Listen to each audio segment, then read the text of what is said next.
আসসালামু আলাইকুম সবাইকে। সবাই কেমন আছেন? আজ আমি তৈরি করে দেখাবো খুবই ইউনিক এবং খুবই সহজ একটি রেসিপি।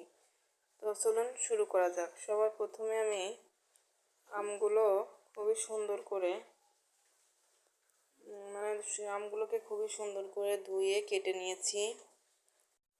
তো তারপর আমি এখানে আমগুলো কাটা হয়ে গেলে আমি একটা গ্রেট মেশিন দিয়ে গ্রেট করে নিব।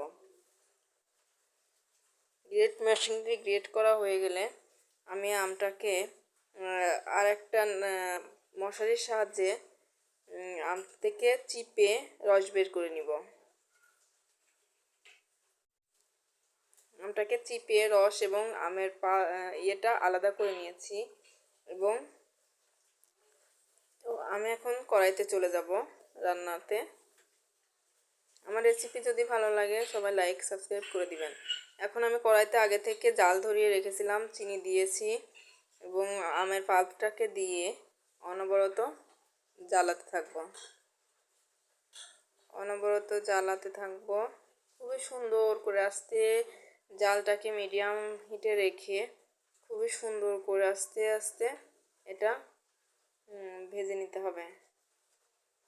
আপনারা কিছুটা সময় ভাজলে লক্ষ্য করবেন এখানে খুব সুন্দর হচ্ছে কালারটা আসবে, মানে কালারটা চলে আসা শুরু করবে। আস্তে আস্তে চুলার হিটটা মিডিয়ামে রেখে অনবরত নাড়তে থাকবেন। এ তো আমার কালারটা মোটামুটি চলে এসেছে। আস্তে আস্তে এভাবে করলে খুব সুন্দর একটা কালার চলে আসে। এটা অনবরত নাড়তে থাকতে হবে। যখন এটা অনেক আঠালো হয়ে আসবে মোড়ানোর মতো, তখন মানে খুবই সুন্দর করে আগে সেট করে নিতে হবে আর কি। খুবই সুন্দর করে সেট করে নেওয়া হয়ে গেলে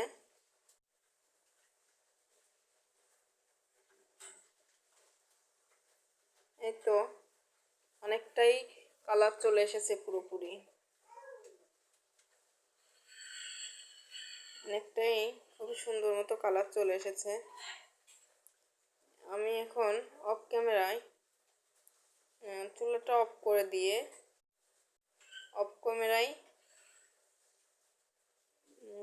নাড়ুগুলো বানিয়ে নিব।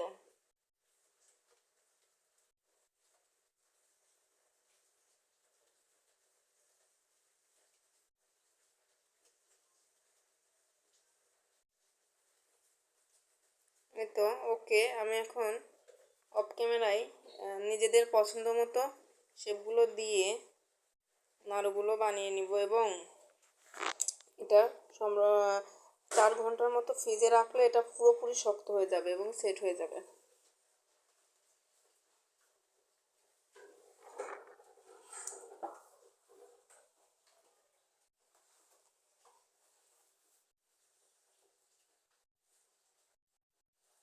আমার রেসিপিগুলো যদি ভালো লাগে প্লিজ সবাই আমার চ্যানেলটাকে লাইক এবং সাবস্ক্রাইব করে রাখবেন এবং পাশেই থাকবেন। খুবই সুন্দর করে এই তো এটা দেখেন কতটা আঠালো হয়ে গেছে, চামচ থেকে ঝরে পড়তেছে না। এই তো আমি বানিয়ে নিয়েছি নাড়ুগুলো অফ ক্যামেরায়। খুবই সুন্দর এবং খুবই ইউনিক, খুবই মানে মাত্র 2টি উপকরণে রেসিপিটি বানানো। ধন্যবাদ সবাইকে। সবাই ভালো থাকবেন, আমার চ্যানেলটাকে সাবস্ক্রাইব করে রাখবেন। ধন্যবাদ।